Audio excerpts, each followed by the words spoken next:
بسم الله الرحمن الرحيم ومن أظلم ممن افترى على الله كذبا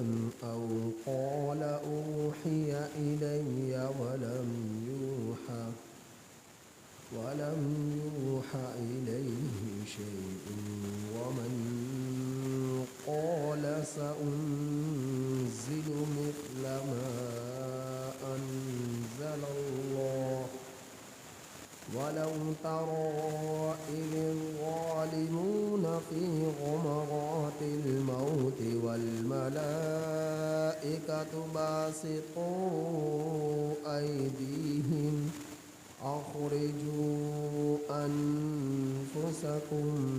اليوم تجزون عذاب الهون بما كنتم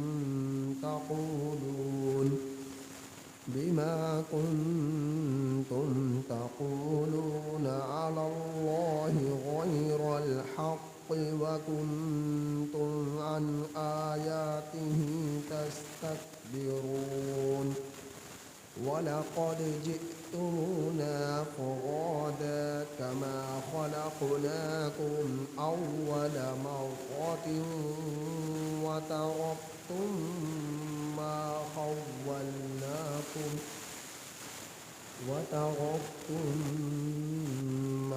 خولناكم وراء ظهوركم وما نرى معكم شفعاءكم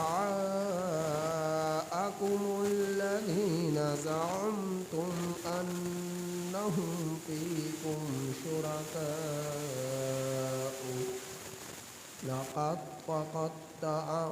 لقد تقطع بينكم وضل عنكم ما كنتم تزعمون. سورة الانعام آیت نمبر 94 آپ احباب کے سامنے تلاوت ہے. ان آیات کریمہ کا ترجمہ یہ ہے وَمَنْ أَظْلَمُ اور اس شخص سے بڑھ کر ظالم کون ہوگا. وَمَنْ أَظْلَمُ اور اس شخص سے بڑھ کر بڑا ظالم کون ہوگا. ممن افترى جو باندھے علی اللہ اللہ پر کذبا جھوٹ او قال یا اس شخص سے بڑھ کر ظالم کون ہوگا جو یہ کہے اوحی وحی کی گئی الیہ میری طرف ولم یوحى الیہ شیء حالانکہ اس کی طرف کسی چیز کی وحی نہیں کی گئی. ومن قال اور اس شخص سے بڑھ کر ظالم کون ہوگا جس نے کہا سأنزل ان قریب میں نازل کروں گا مثل اس کے جو ما انزل اللہ نے نازل کیا. وَلَوْ تَرَى إِذِ الظَّالِمُونَ اور اگر آپ دیکھیں جس وقت ظالموں کو فی غمرات الموت موت کی غشیوں میں والملائکۃ اور فرشتے باسطوا ایدیہم ان کے سامنے ہاتھ پھیلائے ہوئے ہیں. اخرجوا انفسکم نکالو تم اپنی جانوں کو. الیوم تجزون آج تمہیں بدلہ دیا جائے گا عذاب الہون ذلت کے عذاب کا. بما کنتم بسبب اس کے کہ جو تم لوگ تقولون کہتے تھے اللہ پر غیر الحق، نہ حق طور پر، وکنتم عن آیاتہ تستکبرون، اور تم لوگ اللہ کی آیات سے تکبر کرتے تھے، وَلَقَدْ جِئْتُمُونَا، اور البتہ تحقیق ہمارے پاس آؤ گے تم لوگ، فرادا، اکیلے اکیلے،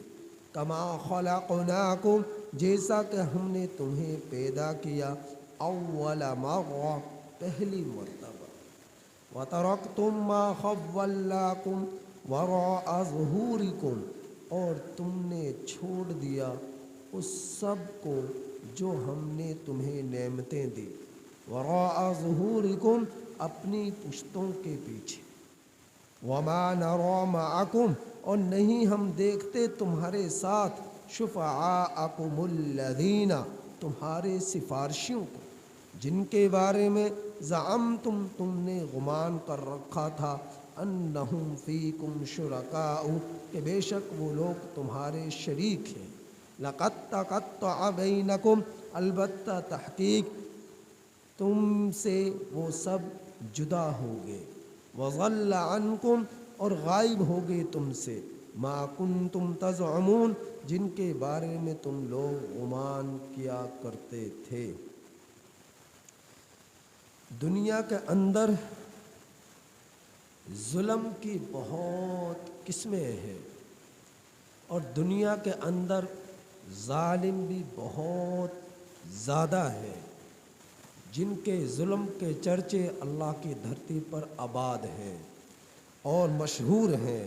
تو ظالم بھی بہت زیادہ ہے اور ظلم بھی بہت زیادہ ہو رہا ہے، لیکن ظلم کی سب سے بڑی 3 قسمیں ہیں۔ ظلم کی جو بھی قسم ہے، سب کے سب اللہ کے ہاں جو ہے ناپسندیدہ ہے اور پکڑ اور گرفت کا ذریعہ ہے، لیکن 3 قسمیں ایسی ہیں جو سب سے بڑی ہیں۔ نمبر 1، ظلم کی سب سے بڑی قسم کہ اللہ رب العزت کے ساتھ کسی چیز کو شریک ٹھہرانا، اللہ کے ذات کے ساتھ، اللہ کے صفات کے ساتھ کسی بھی مخلوق کو، کسی بھی چیز کو شریک ٹھہرانا، اسے قرآن کریم نے ان الشرک لظلم عظیم، ظلم عظیم سے مخاطب کیا ہے۔ تو اور اللہ رب العزت کی ذات کے ساتھ اولاد کی نسبت کرنا، یہ سب سے بڑا ظلم ہے۔ میں نے جیسا کہ بتلایا، اللہ کی ذات اور صفات کے ساتھ کسی بھی چیز کو شریک کرنا، یہ سب سے بڑا ظلم ہے۔ اللہ کے معبودیت میں، رب کی ربوبیت میں، رب کی خدائی میں، رب کی ذات میں، رب کے اختیارات میں، رب کے صفات میں کسی بھی چیز کو شریک ٹھہرانا، یہ سب سے بڑا ظلم ہے، اور یہ کرنے والا سب سے بڑا ظالم ہے۔ دوسری قسم ظلم کی دوسری قسم ہے کہ کوئی شخص یہ کہے کہ میری طرف بھی وحی کی جاتی ہے، میری طرف بھی اللہ کی طرف سے پیغام آتا ہے، میسج آتا ہے، مجھے نبوت ملی ہے، میں نبی بنا ہوں، حالانکہ اللہ نے نہ اس پر کوئی حکم نازل کیا، نہ اس پر کوئی کتاب نازل کی، نہ اسے اللہ نے نبوت سے نوازا، نہ رسالت سے نوازا، اپنی ہی طرف سے کوئی شخص یہ دعویٰ کرتا پھرے کہ میں نبی ہوں، یہ ظلم کی دوسری بڑی قسم ہے۔ تو اللہ کے رسول صلی اللہ علیہ وسلم کے زمانے میں 2 شخصوں نے جو ہے کوئی نبوت کا دعویٰ کیا، مسیلمہ کذاب اور اسود عنسی، یہ دونوں نے نبوت کا جو ہے دعویٰ کیا کہ ہم نبی ہیں، اور اللہ کے رسول صلی اللہ علیہ وسلم کے تشریف فرمائے جانے کے بعد جو ہے ساون کے موسم میں بارش جو ہو رہی ہو اور اس میں مینڈکوں کی قطار آپ کو نظر آ رہی ہو، برسات نظر آ رہی ہو کہ مینڈک بہت زیادہ زمین پر آ چکے ہیں، پانی میں آ چکے ہیں، فصلوں میں آ چکے ہیں، تو اس طرح اس کے بعد آپ دیکھیں گے نبوت کے دعویٰ کرنے والوں کو بہت سارے نبوت کا دعویٰ کرنے والے آئے اور آ کر چلے گئے، نامراد ہو گئے اور اللہ کے غضب کا شکار ہو گئے۔ اور فی زماننا آج جو نبوت کے جس کے چرچے ہو رہے ہیں اور جس کو نبی بنائے جانے کی تبلیغ، جس کی نبوت کی تبلیغ لوگ کر رہے ہیں، وہ ہے مرزا غلام احمد قادیانی۔ اللہ نے جس پر نہ قرآن اتارا، نہ کتاب اتاری، نہ حکم اتارا، نہ فرشتہ اتارا، نہ اسے نبوت دی، کچھ نہ دیا، اور اس نے نبوت کا دعویٰ کیا میں نبی ہوں۔ اس نے یہ کہا کہ میں 40 جلدوں میں کتاب لکھوں گا، 40 کے نام سے اس نے یہ دعویٰ کیا۔ تو چنانچہ اس نے لوگوں سے چندہ وصول کرنا شروع کیا کہ میں نے 40 جلدوں میں 40 کے نام سے کتاب لکھنی ہے، لہٰذا مجھے چندہ دیا جائے۔ لوگوں نے اسے چندہ دینا شروع کیا۔ اس نے لکھا 40 نمبر 1، 40 نمبر 2، 40 نمبر 3، 40 نمبر 4، بس یہاں پر آ کر بس ہو گئی، اور 36 جلدیں ابھی باقی ہیں، اور یہ 4 جلدوں میں چھوٹے چھوٹے اس نے رسالے لکھے، اس سے زیادہ یہ لکھ نہ سکا۔ جب کچھ سالوں بعد لوگوں نے پوچھا کہ حضرت جی آپ تو کہہ رہے تھے کہ 40 جلدوں میں کتاب لکھوں گا، تو آپ کو وہ کتاب کہاں چلی گئی؟ ابھی تو 4 جلد ہوئی ہیں، باقی کہاں چلے گئے؟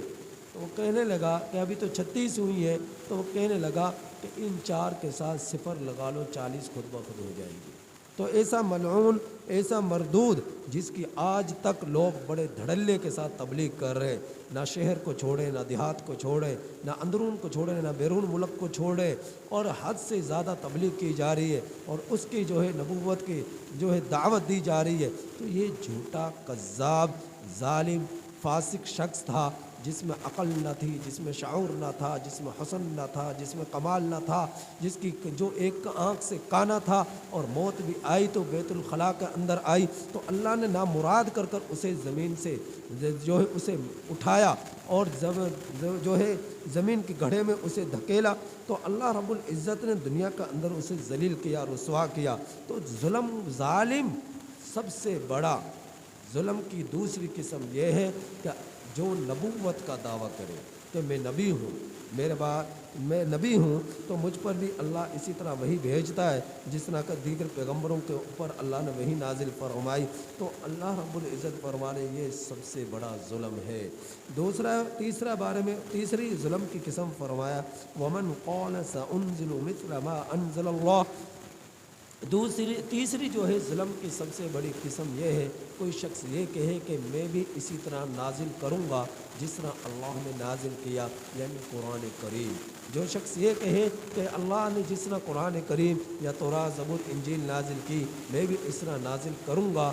تو یہ سب سے بڑا ظالم ہے۔ تو قرآن کریم اللہ کی کتاب ہے، اور اللہ نے اس کی حفاظت کا ذمہ لیا ہے۔ اِنَّا نَحْنُ نَزَّلْنَا الذِّكْرَ وَإِنَّا لَهُ لَحَافِظُونَ۔ اللہ نے قیامت تک کے لیے چیلنج یہ کیا ہے کہ قرآن کریم جیسی تم کتاب لے کر آؤ، لا کر دکھاؤ اگر تم سچے ہو۔ پھر قرآن کریم نے دوسرا چیلنج یہ کیا، چلو ایک سورت ہی لے کر آ جاؤ، اگر پورا قرآن کریم نہیں لا سکتے تو ایک سورت لے کر آ جاؤ، تو یہ بھی نہیں کر سکے۔ پھر اللہ نے تیسرا چیلنج قرآن کریم میں فرما دیا کہ وہ چیلنج کیا تھا کہ چلو ٹھیک ہے، تم ایک سورت پورا قرآن لے کر نہیں آ سکتے، پوری سورت جیسی سورت بنا کر نہیں لا سکتے، تو ایک قرآن کریم کی چھوٹی سی آیت بنا کر لے آؤ۔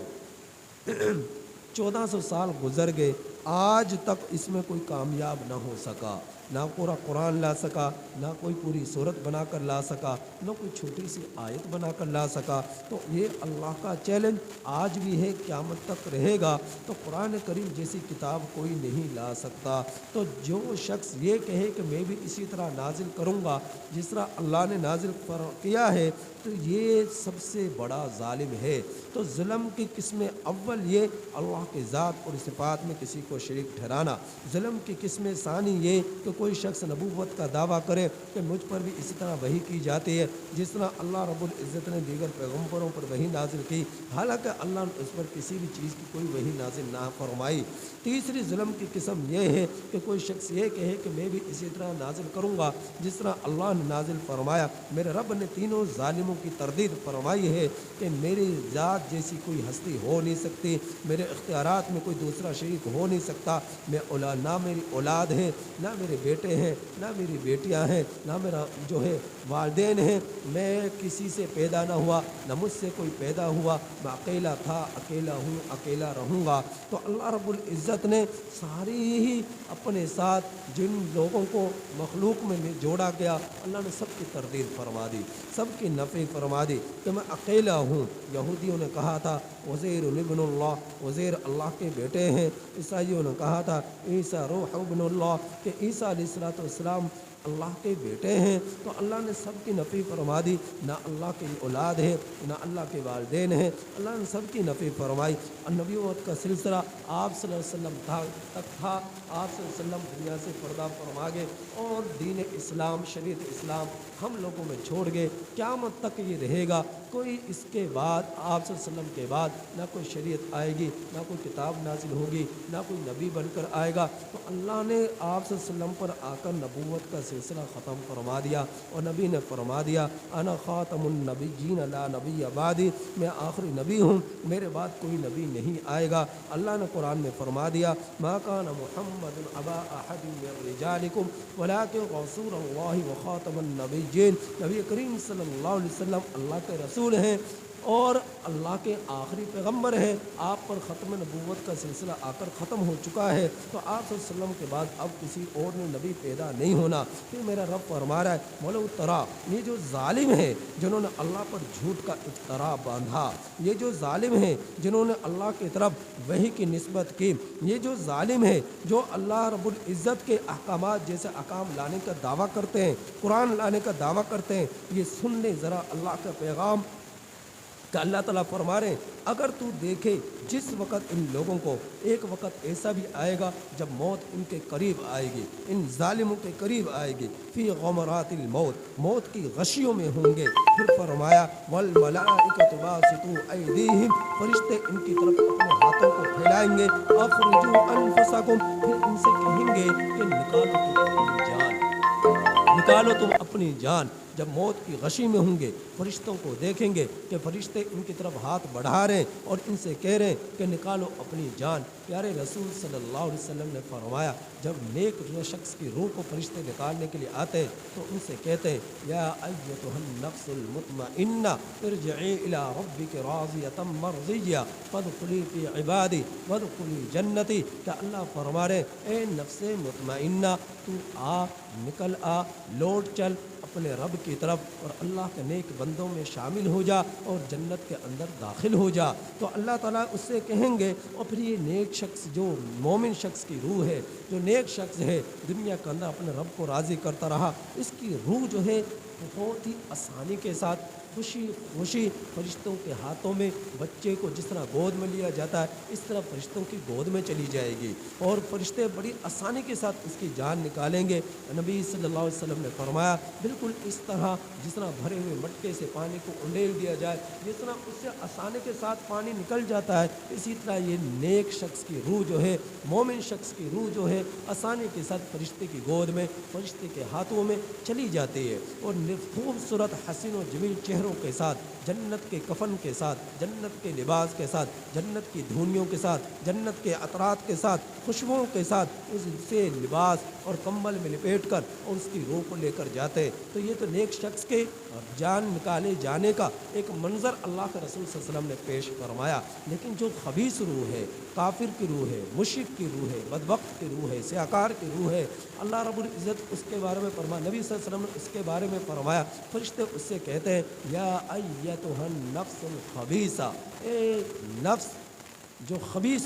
ہے، بدکار ہے اور جو سیاکار ہے، آ اور لوٹ چل اپنے رب کی طرف۔ تو یہ جب نکلنے اس کی روح کو لیتے ہیں، یہ زمین جسم کے اندر گھستی ہے، چھپتی ہے، دوڑتی ہے، بھاگتی ہے، تو اس کی روح کو آپ صلی اللہ علیہ وسلم نے فرمایا اس طرح وہ زبردستی نکالتے ہیں، بالکل اس طرح مثال دی جس طرح کہ گرم سلاخ کے اندر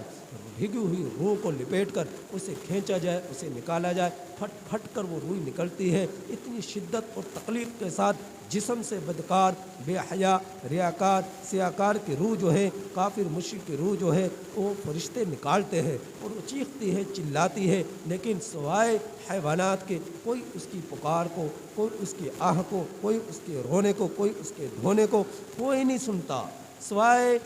وہ فرشتے سن رہے ہوتے ہیں یا ایسی مخلوق جو شعور نہیں رکھتی، عقل نہیں، یعنی جن کو جو ذوی العقول مخلوق نہیں ہے، اور جیسے حیوانات ہیں، جاندار ہیں، سب کے سب جو ہے اس کی پکار کو، اس کی آہ کو، اس کی چیخوں کو وہ سنتے ہیں، سوائے انسان اور جنات کے، ان کے علاوہ ساری مخلوق اس کی پکار کو سنتی ہے، تو سختی کے ساتھ بدبخت کی روح کو نکالا جاتا ہے۔ تو اللہ تعالیٰ فرما رہے الیوم تجزون عذاب الہون، اس بدبخت کی روح کے بارے میں فرمایا آج تجھے بدلہ دیا جائے گا ذلت کے عذاب کا، بما کنتم تقولون، جس بسبب اس کے جو تم کہتے تھے اللہ پر غیر الحق کی، نہ حق طور پر اللہ پر جھوٹ باندھا کرتے تھے، افترا باندھا کرتے تھے، غیر کو نسبت اللہ کے ساتھ جوڑا کرتے تھے، اللہ کے عبادات میں غیر کو شریک کیا کرتے تھے، اختیارات میں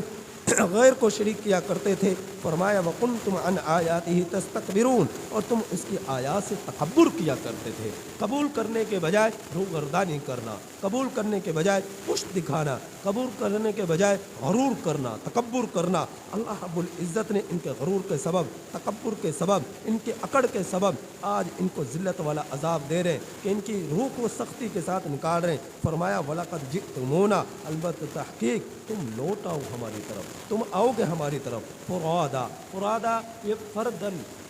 فرد کی جمع ہے اور اس کا معنی اکیلا، آج تم آؤ گے ہمارے پاس اکیلے اکیلے، دنیا کے اندر کسی سے جھگڑا ہو گیا، کسی سے لڑائی ہو گئی تو تم نے اپنے خاندان کو جمع کر لیا، اپنے کنبے قبیلے کو جمع کر لیا، سب مل کر لاٹھیوں گولیوں کے ساتھ، بندوقوں کے ساتھ تم نے اس پر چڑھائی کر دی، اب تمہارے سفارشی بھی آ گئے، تمہارے مددگار بھی آ گئے، تمہارا کنبہ قبیلہ بھی آ گیا، اور تم اکیلے نہ تھے، تمہارے ساتھ پورا خاندان، پورا گاؤں جڑ کر آ گیا دوسرے سے مقابلہ کرنے کے لیے، لڑنے کے لیے، لیکن آج دیکھو رب کے دربار میں تمہارے پاس کوئی تمہارا ساتھی نہیں ہے، کوئی تمہارا دوست نہیں ہے، کوئی تمہارا کنبہ قبیلہ نہیں ہے، تم اکیلے اکیلے اپنے رب کی طرف آ رہے ہو۔ اللہ تعالیٰ فرما رہے کما خلقناکم، جس طرح ہم نے تمہیں پیدا کیا اول مرہ، پہلی مرتبہ، اس طرح تم ایک دن قبروں سے زندہ کر کر تمہیں اللہ کے دربار میں پیش کیا جائے گا۔ انسان جب ماں کے پیٹ سے دنیا میں آتا ہے ننگا آتا ہے، برہنہ آتا ہے اور اکیلا آتا ہے، بسا اوقات جڑواں بچے بھی ہو جایا کرتے ہیں، لیکن عام طور پر اکیلا بچہ جو ہے دنیا میں آتا ہے لیکن لباس پہن کر نہیں آتا، برہنہ آتا ہے، ننگا آتا ہے۔ تو اسی طرح کل قیامت کے دن جب مردوں کو قبروں سے نکالا جائے گا اس وقت بھی اکیلے اکیلے نکلیں گے، سب انسان برہنہ ہوں گے، ننگے ہوں گے۔ پیارے رسول صلی اللہ علیہ وسلم نے فرمایا سب سے پہلے لباس میرا رب جو ہے حضرت ابراہیم علیہ السلام کو پہنائے گا،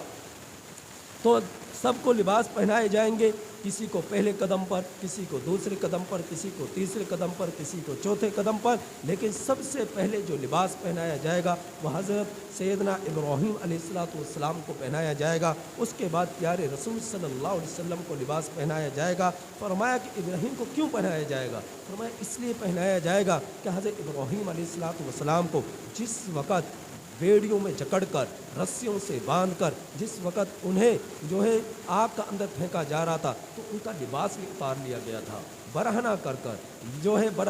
کر لباس اتار کر آپ کو آگ کا اندر پھینکا گیا۔ نمرود بیٹھا تھا، اس کے ساتھی بیٹھے تھے، وہ دیکھ رہے منظر کو کہ اب ابراہیم کا سر پھٹے گا، اب یہ مرے گا، اب یہ چیخیں مارے گا، لیکن ابراہیم علیہ السلام کے ساتھ تو رب کی مدد تھی، رب کی نصرت تھی، کہاں ممکن تھا کہ نمرود اپنے منصوبوں میں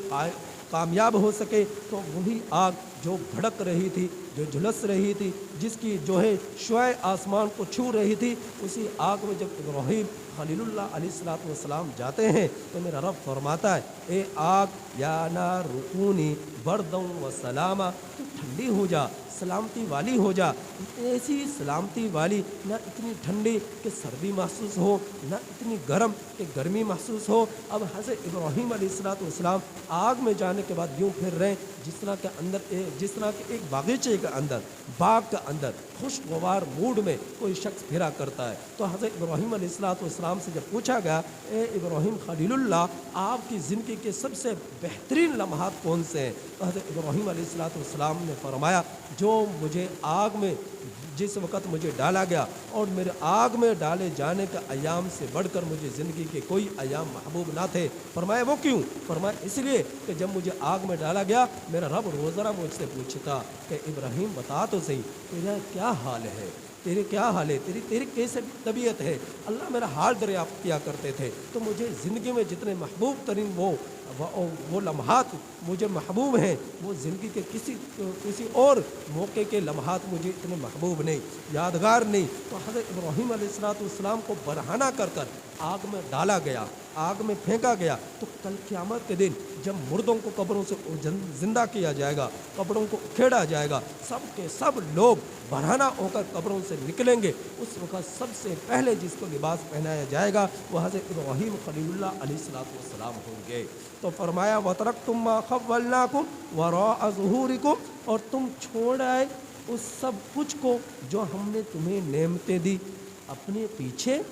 لے کر کیوں نہیں آئے؟ اپنے بیٹوں کو، بیٹیوں کو، خاندان کو، قبیلے کو، بنگلوں کو، فیکٹریوں کو، ملز کو، اپنی حکومت کو، اپنی بادشاہت کو، اپنی وزارت کو لے کر کیوں نہیں آئے؟ کیوں چھوڑ کر آگے ان کو؟ اللہ یہ پوچھیں گے بتاؤ تو صحیح لے کر کیوں نہیں؟ لیکن اس وقت بے بسی کے سوا کچھ نہ ہوگا، کیونکہ وہاں جس نے جانا ہے اکیلے جانا ہے۔ جب انسان مرتا ہے تو اکیلے اس پر موت آتی ہے، فرشتے آتے ہیں، اس کے ساتھ ایسا نہیں ہوتا کہ وہ کہتا ہے کہ مجھے ڈر لگ رہا تم بھی میرے ساتھ چلے آؤ، میرے بھائی بہن خاندان بھی چلا آئے، ایسا نہیں ہوتا۔ جب موت آتی ہے تو اس اکیلے کی جان کو نکالتی ہے، وہ اکیلا جاتا ہے اور اکیلا جو ہے سامنا کرتا ہے اس دردناک مرحلے کا، جو فرشتوں کو آخرت کے پردے جب اس کے آنکھوں سے ہٹ جاتے ہیں، کوئی دوسرا اس کے ساتھ شریک نہیں ہوتا۔ وہ اپنی پکار سنانا چاہے کوئی سن نہیں سکتا، وہ اپنی آہ سنانا چاہے کوئی سن نہیں سکتا، وہ اپنا رونا دھونا دکھانا چاہے وہ دیکھ نہیں سکتا۔ تو ایسی کیفیت ہوتی ہے اس مرنے والے کی۔ تو اللہ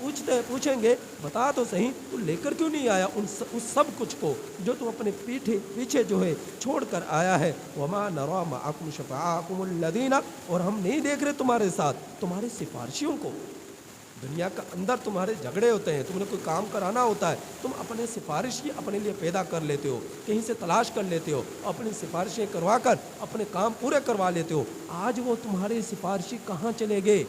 انہیں کیوں نہیں لے کر آئے؟ اللہ تعالیٰ فرمائیں گے وما نرى معكم شفعاءكم الذين زعمتم، ہم نہیں دیکھ رہے تمہارے ساتھ تمہاری سفارشیوں کو جن کے بارے میں تمہیں گمان تھا، انہم فیکم شرکاء، بے شک وہ تمہارے اندر شریک ہے۔ لقد تقطع بینکم، البتہ تحقیق تم سے وہ سب کے سب جدا ہو گئے، تم اکیلے آ رہے ہو۔ وضل عنکم ما کنتم تزعمون، اور تمہاری وہ تمام گمان غائب ہو گئے جو تم نے خیالات کی جو ہے خیالات اپنے دلوں میں دماغ میں بٹھائے ہوئے تھے کہ ہم تو جو ہے ایسے طاقتور ہیں، ہم تو جو ہے اتنے جو ہے سمجھدار ہیں، ہم تو جو ہے رب کا مقابلہ کر سکتے ہیں، نبوت کا دعویٰ کر سکتے ہیں، قرآن جیسی کتاب لا سکتے ہیں۔ وہ سب کے سب منصوبے تمہارے کہاں چلے گئے؟ تمہیں اپنے دولت پر غرور تھا، طاقت پر غرور تھا، نشے اور جو ہے اقتدار پر غرور تھا، وہ سب کے سب دھرے رہ گئے۔ جب موت آئی تو انسان کے گمان سب کے سب دھرے کے دھرے رہ جاتے ہیں۔ جب موت آ جاتی ہے تو اکیلا انسان آیا تھا، اکیلا ہی انسان جائے گا اور اکیلا ہی اپنے رب کو جواب دے گا، اور حساب کے دفاتر اس کے سامنے کھول دیے جائیں گے، اور اس کا جو بھی اس کے اندر تھا اچھا یا برا کام وہ سب کا سب اس کے سامنے پیش کر دیا جائے گا۔ تو میرے واجب احترام عزیز دوستو، قرآن کریم میں میرا رب نے جھنجھوڑا ہے، مخاطب کیا ہے، متوجہ کیا ہے، متنبہ کیا ہے کہ اپنے رب کی مان کر زندگی گزار لو تو کامیاب ہو جاؤ گے، قرآن سے عشق کر لو کامیاب ہو جاؤ گے، قرآن کی اتباع پیروی کر لو کامیاب ہو جاؤ گے، نبی کی سیرت کو اپنا لو، نبی کی زندگی کو اپنا لو تو کامیاب ہو جاؤ گے۔ اس کے سوا نہ دنیا کی دولتوں میں، نہ دنیا کی رونقوں میں، نہ دنیا کی دولت میں، نہ دنیا کے اقتدار میں کسی کو کچھ ذرا بھر بھی سکون نہیں مل سکتا، یہاں تک کہ رب کے رب کے احکامات کے سائے تلے آ جائیں، یہاں تک کہ نبی کی سیرت کے مطابق زندگی گزارنے والا بن جائیں، ورنہ دولت کسی کو سکون نہیں دیتی، اقتدار کسی کو سکون نہیں دے سکتا، اور دوستیاں اور بڑے بڑے طاقتور لوگوں کے تعلقات آپ کو سکون نہیں دے سکتے۔ سکون کون دے گا؟ رب کی ذات۔ ملے گا کس سے؟